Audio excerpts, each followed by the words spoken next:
Hi guys, so just going over some updated news, mostly about Trump and some things that happened in North Carolina and with the whole state Supreme Court situation with the ballots and update on the Tim Walz back to the office situation. More to do with some negative reactions that the Governor Walz of Minnesota received from the state workers for obvious reasons, because removing work from home benefits will always backfire on any employer. So this is straight from the White House, April 15, 2025. Fact sheet, President Donald Trump ensures national security and economic resilience through Section 232 actions processed critical minerals and derivative products. Just means that basically is either going to get rare minerals that are important for modern technology within the US or in another country, mainly maybe by force. He tried to blackmail Ukraine by obtaining half or more than half of the rare minerals if they want to get continuous assistance from US with the war that Russia started with them. So it's a whole situation with that. And that's not really going to work well. But the main thing about this whole fast sheet is that now Trump implemented a 245% tariff on imports to the United States on China. So wherever China tried to provide, when we import from China, now China has to deal with 245% of tariff. So it's a high tariff. It already was high before; it was already over 100%, and now Trump increased it to 245% because they were annoyed that China didn't back down and decided to keep fighting back. China's not just being, it's not just committing retaliation against the U.S. I don't know it. Trump started the tariff war. Now he's gonna deal with it. It's a big issue. And there's more information about the terrorist bureau, but yeah, this all started with Trump. It's not really a surprise. China's gonna survive. They've been surviving for over 5,000 years. US is only less than 300 years old. It's not gonna survive a big country like China, and that's dealt with many wars, many economic collapse, many dangerous and serious natural disasters. It's gonna survive. It's not gonna be something that US will be able to really stop. They're only getting stronger by literally deepening their connection with other countries. China, Japan, and South Korea already have a new alliance, all because of this situation with Trump. And China's already working even harder to connect even better with European countries, and they're gonna continue the connection with a lot of South American, Central American countries. The only thing you, the only thing that Trump did was just push China to the next level to become a bigger economic country, more of a global influencer now, because now China's going to be the country that many other nations are going to rely on for products, services, everything. So a lot of imports are going to come even harder now from China, and already did. Most of the things that we have in the U.S. is made from China, not the U.S. So there's going to be a wake up. Maybe it might be a wake up call for the MAGA members who keep supporting Trump, but don't fully understand and want to realize that, hey, this is going to have a negative impact in your pockets. Unlikely, but that's what I would like to think. This article is from the NPR website. It's from April 13, 2025. Talks about how there has been some anti-Trump protests that held at the Kansas Capitol. So pretty much nationwide, there has been a lot of protests all over the country, from in major cities in several states, from in Chicago, New York City, among others. So this is nice that even Kansas is having one. They've been a lot of people have been pissed off. Most of these people are not gonna be the ones that necessarily voted for Trump. These are people that normally would never vote for Trump, or at least not for the second time. And so this is probably not gonna have a major impact on how people are gonna vote locally and statewide in Kansas, never mind federally. But it's so nice to see people protesting, trying to fight against Trump's implementation of fascism at this point. And they've been very successful at that. And Trump is being ignoring all the court orders, even from the US Supreme Court, and is never held in criminal contempt. So I don't see really anything changing. But at least the protesters and boycotting companies like Tesla it does make a big difference. The only way to make these people make a change is by not buying the products, not paying for the services, and boycotting the billionaires as much as we can. It's the only way that was going to hurt them. So this article just talks about that basically, which is nice. I like seeing that. This one is interesting, also for NPR, for April 15, 2025. Talks about 5 takeaways about NPR's report on the whistleblower report about DOGE at the NLRB.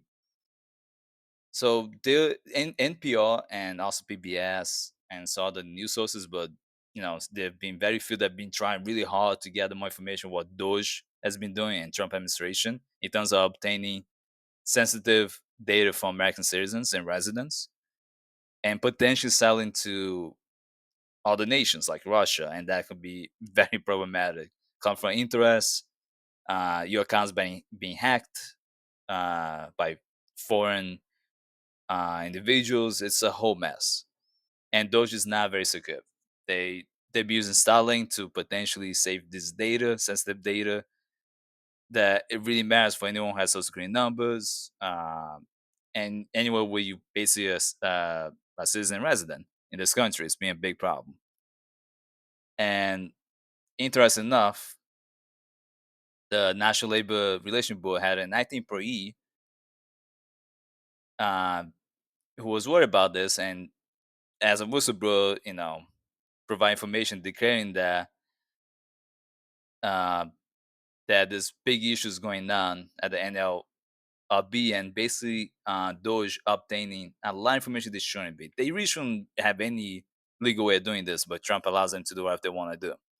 Now it's just Musk obtaining what he always been wanting to obtain, and it's a good way to also keep people on hold and blackmail them and sell the information, the data that you really shouldn't be selling. It's not gonna be a good thing.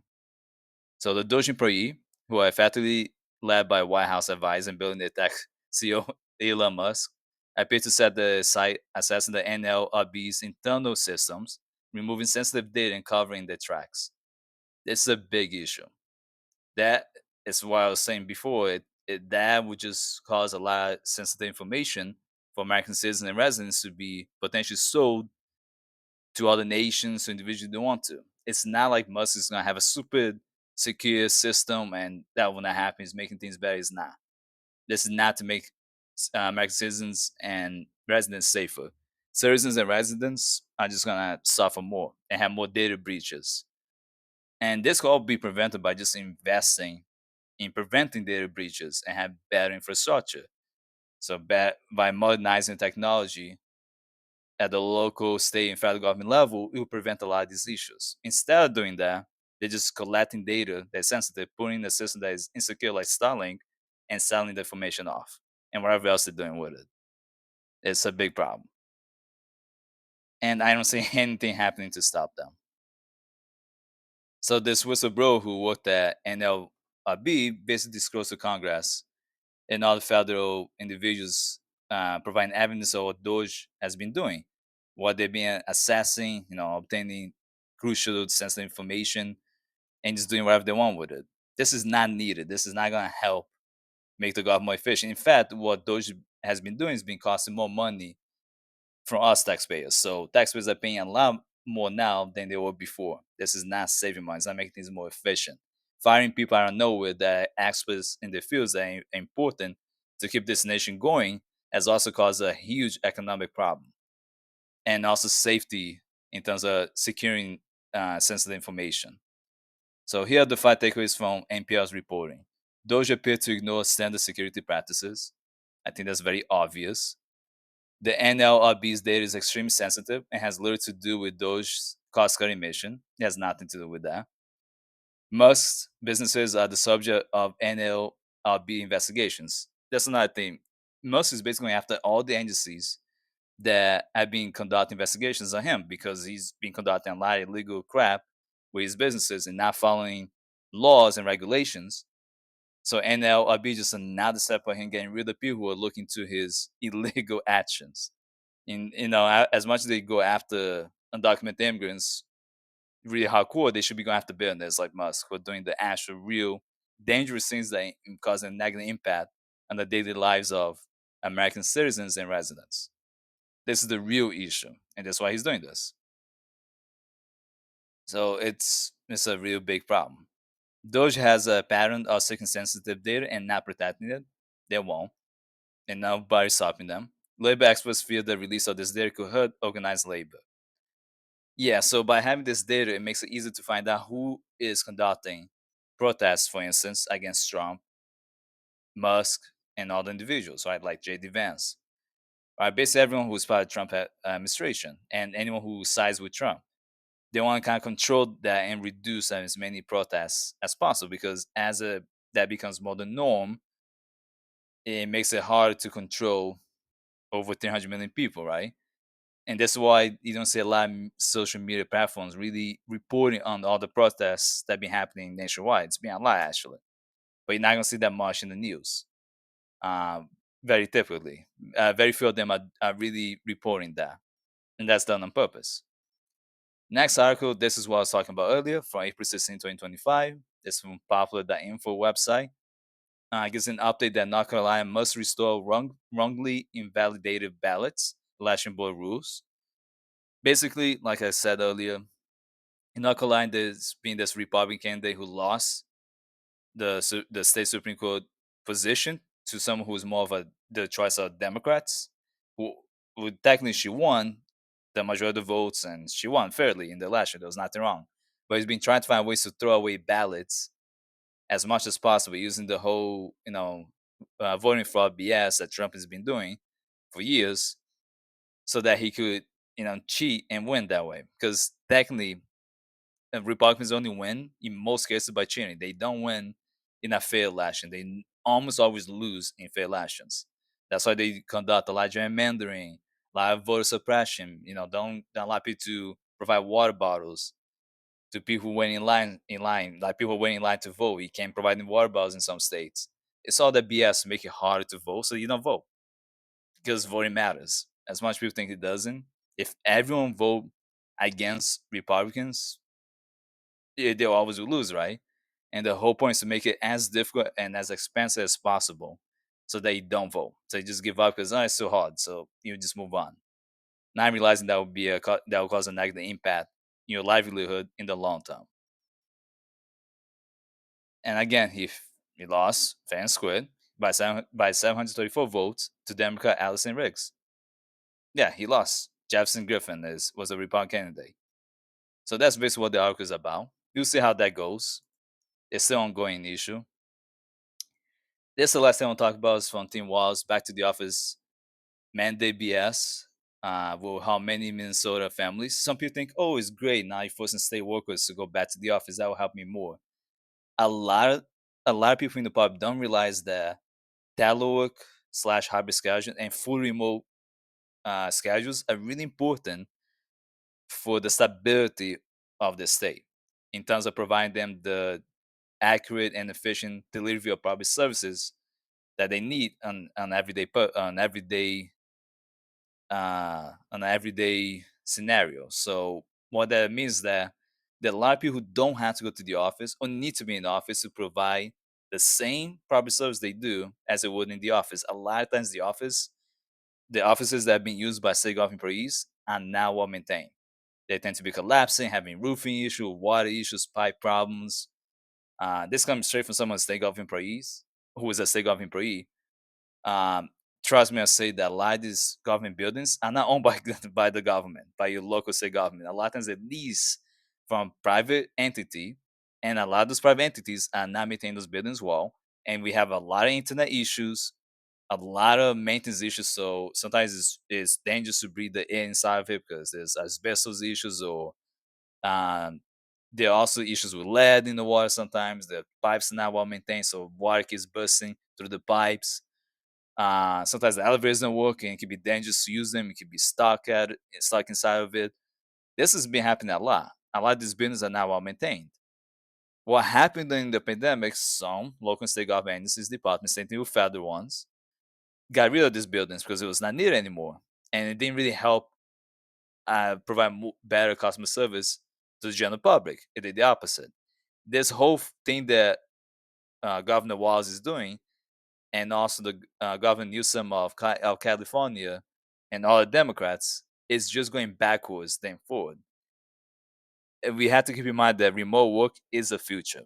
That's not the past. The past is the working the office for the sake of keeping the property real estate property owners happy, right? You want to keep all those stakeholders happy. That's not the point. That's a very old school way of doing things. The reality is, as climate change keeps getting worse, and we're gonna be losing some land because the ocean is growing bigger. It's gonna literally consume entire lands. Some states may not even exist in a few more years, and which will basically happen that what will end up occurring is that you're gonna have to provide remote work regardless, no matter how much um, Trump and uh, status quo Democrats and Republicans in general want to stop us from working from home. It's gonna be the norm. It's just a matter of time. I'm not talking about people who have to be in the field, people who are construction workers who have to be in the building. Obviously, they can't. Truck drivers slash delivery drivers, obviously not. People providing security services, like a security guard slash officer, who have to be in person, a police officer. Some jobs obviously can, but just because those people are in fields that you cannot work from home, that does not mean you should not provide the opportunity for people who are eligible to work from home to do so. Remote work is a good thing; it's not a bad thing. And for the general public who don't understand anything and are jealous and angry that some state workers are able to work from home at all, once, twice a week, or indefinitely, why are you jealous of them? Go find an employer who do the same. It's not the fault of the state workers. And keeping these people in the offices when they don't have to will actually slow them down in providing the service they need. Most of my work, for instance, I can do from home. I don't have to be in the office. Unless I'm making a personal appointment to meet someone from the public because they want me in person, that's great. That's why I have in the office. Otherwise, I should be able to work from home 100% too. I really need to be in the office. That's the logical thing. It's more effective and efficient when I'm from home. I have consistent internet service. I don't have to worry about driving traffic and taking a while to get home or having a car accidents in the middle of going to the office. I don't have to worry about delays because of construction going on because I live in a place where construction is like all the freaking time in my office. Anything can happen. I have some roads that also it's dangerous to drive. Seeing a lot of things happen in those areas, and that doesn't help people. And most of the times, those people don't are not come to my office. They don't really need to. A lot of times, they don't even want to. Um, but I can conduct all my work pretty much. I will argue at least 90, if not 95% or above, throughout the entire year from home. Only in case by case scenarios, I will go to the office if really needed. Obviously, I can. I'll go. When as much most time of the week. Now, 3 times a week, I have to be in the office. But technically, if I had my way, I wouldn't because I only would do it when someone actually wants to see me. It's not effective, and a lot of the constituents that I assist in providing customer service and all the private service I do for them. Some of them, not all of them, but some of them really don't understand that having us in the office will actually backfire. They don't understand that it's just a slowdown. It doesn't make us be more efficient. It does the complete opposite. And this is why I really disagree with anyone in a political position that can actually influence decisions in the legislative and executive branches of government, and also the judicial branches. Also, the judicial branch also matters when they're in the high position, like someone who's a state federal judge, a federal judge, or like a state uh, judicial judge or a federal judicial judge, or someone who's a governor or commissioner of department, a mayor of a city, um, the the state legislatures, those type of positions are very crucial. And being negative towards allowing government employees to work from home is really a huge setback. This is why some government employees have left the government now and are now working for a nonprofit or private sector company that's offering them either more days to work from home or 100% remote work. You're only losing a lot of the excellent experienced employees. And any new employees are gonna be like, I'm gonna be here for 1, 2 years, maybe three, get experience, and then they jump ship. Because once they have 2, 3 years of government experience, to be honest, you can go. in a lot of places of work, at least in the US. With 3 years of experience, I already have over 6 years as a different types of I've been three different types of investigator for the past 3 years. And the experience I have, once I reach my first 3 years, which before was a um, uh, now investigator at one point. Then I became a internal EO investigator, and now I do external EO slash information investigations. I noticed that once I reached the third year, job opportunities increased dramatically for me. Many people really saw me as being more valuable, and my knowledge and experience really helped me getting promoted and all that. And I've been getting a lot of private sector recruiters reaching out to me.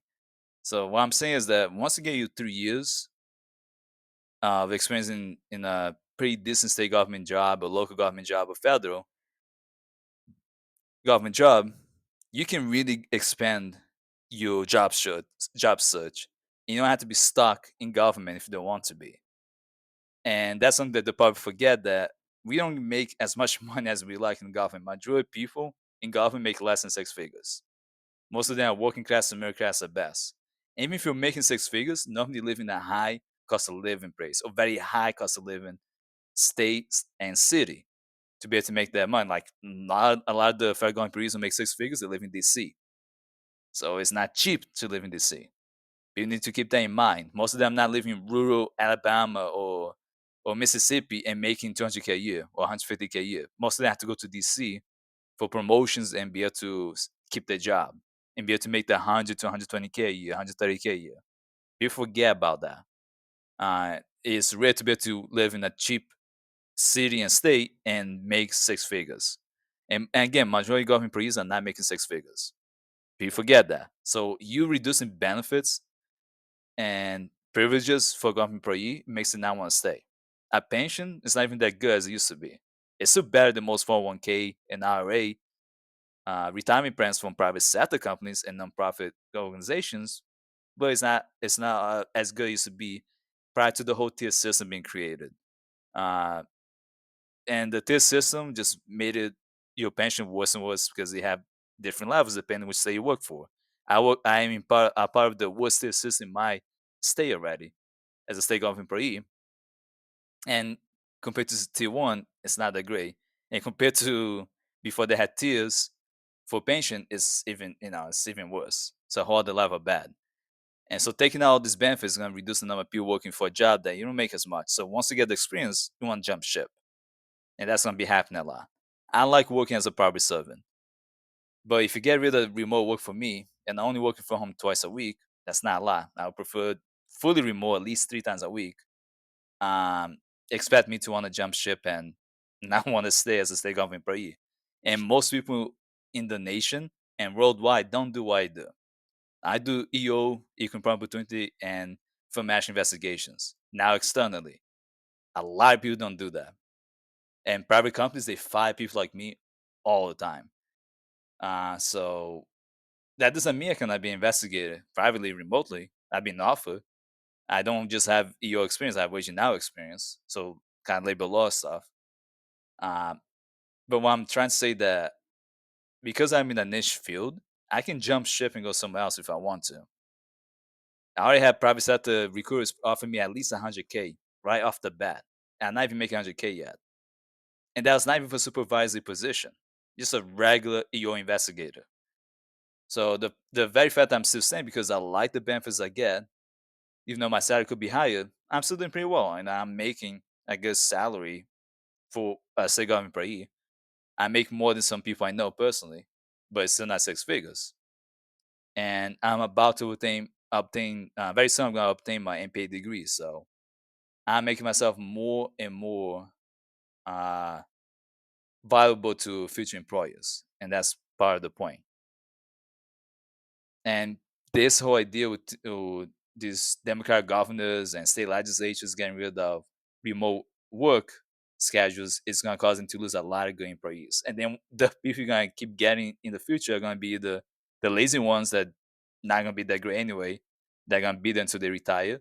Or it's going to be the ones that are going to be smart, like I said earlier, get 2, 3 years of experience, If you get promoted once, if they can, even if you don't, 2 to 3 years of experiencing as investigator of some type or other type feels like being HR, recruiter, or doing ADA, Americans with Disability Act type of work, or employee relations work. Those are all good fields to get into.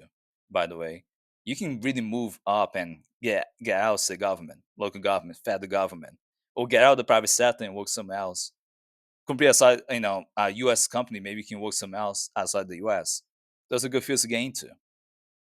So you're gonna lose the good ones. They're gonna be there for 2, 3 years. Maybe use benefits like tuition reimbursement. Stay there for maybe a little bit longer. And once they're done, they will leave, and I can't blame them. And then you lose all that knowledge and experience because you just keep reducing the pension benefits, not expanding remote work or getting rid of it, and you expect them to still stay. Being realistic with people, it's not gonna happen. And being in the office does not make us more efficient and better in terms of providing public service to local residents and citizens. It does not. It does the opposite.